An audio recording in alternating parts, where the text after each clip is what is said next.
औज़ुबिल्लाहिमिनश्शैतानिर्रजीम बिस्मिल्लाहिर्रहमानिर्रहीम। आप देख रहे हैं अपना YouTube channel students helper Salim Abbas और मैं आपकी खिदमत में सलीम अब्बास हाजिर हूँ। 9th क्लास फिज़िक्स में जो कि हमारी फ़र्स्ट क्लास है, तो इसलिए सबसे पहले मैं आप तमाम स्टूडेंट्स को अप्रिशिएट करता हूँ कि आपने 8वीं क्लास का इम्तिहान मेहनत के साथ पास किया है और 9th क्लास में पहुँचे हैं। तो सबसे पहले तो 9th क्लास में पहुँचने पर आप सबको खुशामदीद। और इसके बाद ये उम्मीद करता हूँ कि आप 9th क्लास में पहले से ज़्यादा मेहनत करेंगे, क्योंकि हमारी ये कैरियर बेस्ट क्लास होती है, यहीं से हमारा कैरियर स्टार्ट होता है। तो इसमें किसी किस्म की कोई कमी बाकी नहीं रहनी चाहिए।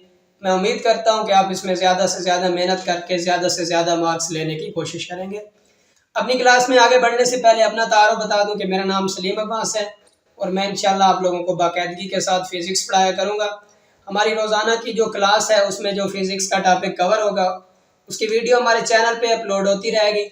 अगर आप मेरे साथ अपने फिज़िक्स का कोर्स कंप्लीट करना चाहते हैं तो चैनल को सब्सक्राइब कर दें, बेल आइकन प्रेस कर दें, ताकि हमारी जो हर क्लास की वीडियो जब चैनल पे अपलोड हो तो उसका नोटिफिकेशन आपको मिलता रहे। तो आज चूँकि हमारी फिज़िक्स की फ़र्स्ट क्लास है, इसमें हम अपने फिज़िक्स का पहला टॉपिक स्टार्ट नहीं करेंगे, लेकिन आपने ये नहीं समझना कि फिर हमारी ये क्लास शायद फजूल होगी। लेकिन मैं आपको कहने वाला हूँ कि ये हमारी सबसे इम्पोर्टेंट क्लास है।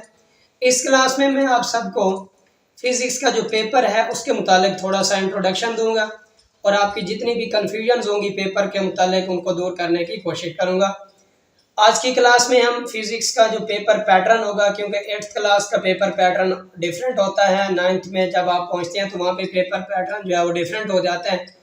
इसलिए मैं अपनी हर क्लास में हमेशा सबसे जो पहली क्लास होती है वो पेपर के मुतालिक समझा दिया करता हूँ। तो आज की क्लास में पेपर के मुतालिक समझेंगे कि पेपर का पैटर्न क्या होगा, मल्टीपल चॉइस क्वेश्चन होंगे, शॉर्ट क्वेश्चन होंगे, सब्जेक्टिव होगा। तो इस तरह के जितने भी सवाल आपके माइंड में होंगे उन सब के जवाब आपको आज की क्लास में मिलेंगे। तो आपका टाइम ज़ाया किए बगैर चलते हैं अपने टॉपिक की तरफ और समझने की कोशिश करते हैं कि हमारा पेपर किस तरह का होगा। जी तो स्टूडेंट्स, जो हमारा 9th फिज़िक्स का पेपर होता है ये टोटल 60 मार्क्स का पेपर होता है और ये 3 हिस्सों में डिवाइडेड होता है।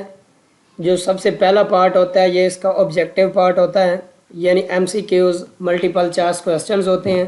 दूसरा हिस्सा हमारा शॉर्ट क्वेश्चंस का होता है और तीसरा जो हिस्सा होता है वो लॉन्ग क्वेश्चंस होते हैं। सबसे जो पहला पार्ट है ऑब्जेक्टिव पार्ट टोटल 12 नंबर का होता है, 15 मिनट इसका टाइम होता है और इसमें टोटल 12 सवाल होते हैं। इन 12 सवालों में हर सवाल 1 नंबर का होता है, जो कि हर क्वेश्चन को अटेम्प्ट करना ज़रूरी होता है। यूँ 12 क्वेश्चन होते हैं और हर सवाल का 1 नंबर, तो 12 मार्क्स होते हैं और इसका टोटल 15 मिनट टाइम होता है। ये हमारा क्वेश्चन 1 होता है जो कि ऑब्जेक्टिव पार्ट है। जी तो जो दूसरा हिस्सा है सब्जेक्टिव पेपर, इसमें टोटल 48 मार्क्स होते हैं, यानी 48 नंबर का ये होता है। इन 48 नंबर में जो सबसे पहला क्वेश्चन होता है वो शॉर्ट क्वेश्चन होते हैं, जिसमें आपके पास टोटल 8 क्वेश्चन दिए होते हैं और आपने 8 में से कोई से 5 क्वेश्चन अटैम्प्ट करने होते हैं। यूँ जो पहला सवाल शॉर्ट क्वेश्चन का है ये 10 नंबर का होता है, यानी आपने कोई से 5 सवालों के जवाब देने होते हैं। उसके बाद जो तीसरा सवाल है वो भी शॉर्ट क्वेश्चन होते हैं, उसमें भी आपने 8 में से कोई से 5 क्वेश्चन अटैम्प्ट करने होते हैं।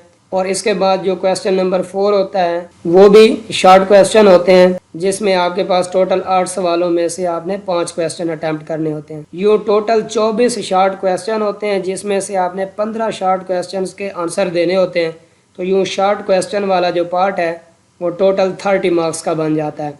इसके बाद आपके पास सब्जेक्टिव पार्ट होता है। जो सब्जेक्टिव पार्ट है वो टोटल 18 नंबर का होता है और इसमें आपके पास 3 क्वेश्चन दिए होते हैं, जिनमें से आपने 2 क्वेश्चन अटैम्प्ट करने होते हैं। लेकिन याद रहे कि हर जो क्वेश्चन होता है वो 2 पार्ट्स में होता है। जैसे सपोज यहाँ पे क्वेश्चन नंबर 5 दिया हुआ है, इस क्वेश्चन नंबर 5 का पहले ए पार्ट है, फिर इसी का एक बी पार्ट होता है। नॉर्मली ऐसा होता है कि किसी भी सब्जेक्टिव में जो लॉन्ग क्वेश्चन है उसके 2 पार्ट में से एक पार्ट थ्योरेटिकल होता है और जो दूसरा पार्ट होता है वो न्यूमेरिकल होता है, यानी कोई प्रॉब्लम सॉल्व करना होता है। लेकिन ऐसा ज़रूरी भी नहीं होता, लेकिन मोस्टली ऐसा ही होता है कि एक क्वेश्चन थ्योरेटिकल होता है और एक क्वेश्चन आपका प्रॉब्लम सॉल्विंग यानी न्यूमेरिकल होता है। तो यूँ आपके पास टोटल 3 क्वेश्चन सब्जेक्टिव में दिए होते हैं, आपने कोई से 2 करने होते हैं।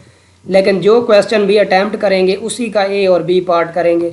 सपोज़ आप क्वेश्चन नंबर 5 नहीं करते, 6 करते हैं, तो 6 का ए भी करना पड़ेगा, फिर 6 का बी भी करना पड़ेगा। तो यूँ आपके पास जो सब्जेक्टिव होता है वो टोटल 18 नंबर का होता है, लेकिन हर क्वेश्चन क्योंकि 9 नंबर का होता है तो एक पार्ट उसका 4 नंबर का होता है, दूसरा 5 नंबर का होता है। तो यूँ आपके पास जो ओवरऑल फिजिक्स का पेपर है, मैं एक बार फिर रिपीट कर देता हूँ, का टोटल 60 मार्क्स का होता है, जिसमें से 12 मार्क्स के MCQs होते हैं, 30 मार्क्स के आपके पास शॉर्ट क्वेश्चन होते हैं और 18 मार्क्स के सब्जेक्टिव यानी लॉन्ग क्वेश्चन होते हैं। ये थे आपके जो क्वेश्चन टोटल पेपर होता है जी। तो ये आपके पास पेपर भी मैंने दिखाया हुआ है, इस तरह का आपका फिजिक्स का पेपर होता है।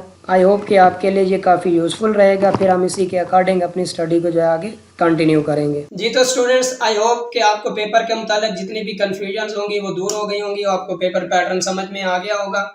आज की क्लास में इतना ही। कल हम इंशाल्लाह अपनी फिजिक्स का बाकायदा आगाज़ करेंगे, पहले चैप्टर का पहला टॉपिक स्टार्ट करेंगे, इसलिए कल की क्लास मिस नहीं करनी, क्योंकि जब स्टार्ट से अपनी क्लासेस को आप स्टार्ट करते हैं और एंड तक उसको साथ लेके चलते हैं तो फिर उसमें किसी किस्म की कोई कमी बेशी नहीं रहती। आई होप कि आप मेरे साथ इस सफ़र को जारी रखेंगे। बहुत जल्द मिलते हैं अपने टॉपिक के साथ, तब तक अपने टीचर सलीम अब्बास को इजाज़त दीजिए। अल्लाह हाफिज़।